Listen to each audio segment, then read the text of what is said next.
in it, there's something I've embraced. I don't know if you've heard of it. It's called dustegning. Anybody heard of it? That's the Swedish for it.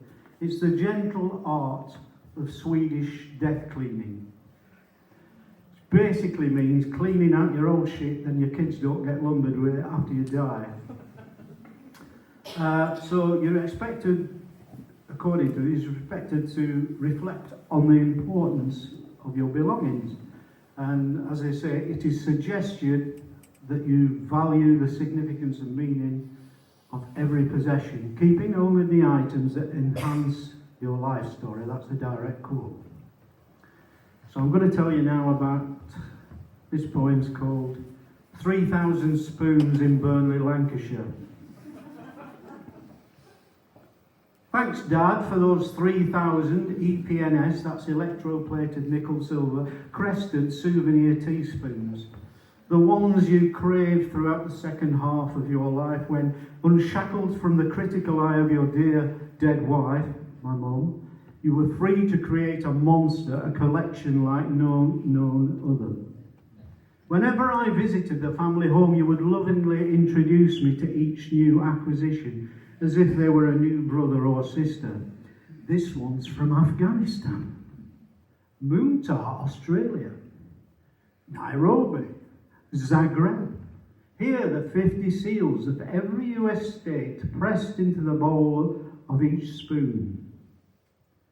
There were ones from Bugle and Indian Queens that you had made specifically to fill the Cornish gaps in your collection. It annoyed me much more than it should have, that nothing would stand in the way of your astonishing need for completism. With the spoons once collected, acquired, it was almost as if they became dead to you. Your focus was all about getting the next one. Which one, when the world is your oyster? In your head, you were the hunter-gatherer, buttonholing the holidaymakers, reminding them not to forget you as they spent hours of their vacation doing the hunting, the gathering, tirelessly on your behalf. Pestering your Asian workmates on their treasured return to homelands to give up some of their precious time reuniting with longed-for family so they can traipse around the trinket shops of Pakistan at your behest. They all brought them back and wouldn't take a penny for their trouble. And one by one they would be locked away in your huge oak sea chest, and once inside, trapped forever. A collection too large ever to be displayed, never to see light of day again, like the miser and his gold when returned to only to count, then it might as well not exist. Whenever the question of mortality arose, they will all be yours one day, he would croon of my legacy. Him eager to see delight in my face, me trying to hide the dismay. What will become of them when I'm gone, he asks. I mumble something about a museum, which seemed to both delight and assuage him. And now he's gone, long gone, almost 30 years ago. What to do with them?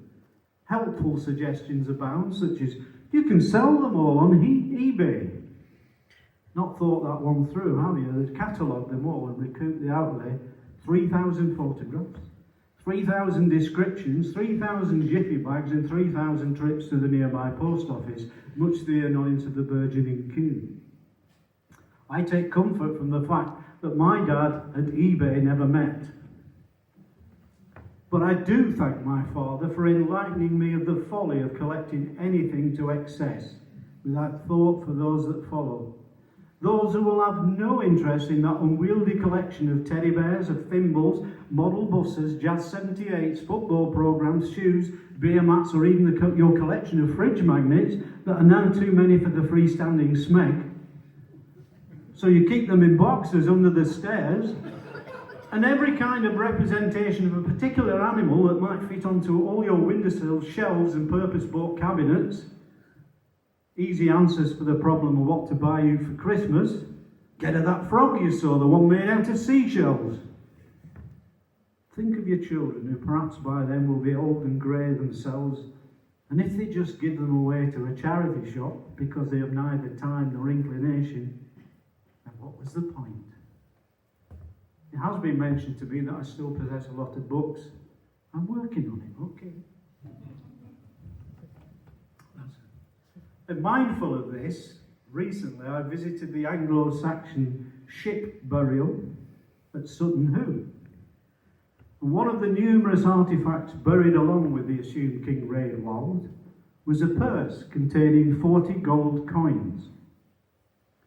Historians assume that the coins were to pay for what he needed in the next life. Coffee, newspaper, I don't know. Finding out myself that each of 37 of the coins was different from the others, and there were 3 blank gold coins. I knew then this was Raedwald's coin collection. There would be no way he would have ever spent them. He even had 3 blanks ready to be made into the ones he hadn't collected yet. He was a completist, just like my dad, except in this case, Raedwald's relatives knew exactly how to get rid of them. I thank you. Maraz Nostar, thank you and good night.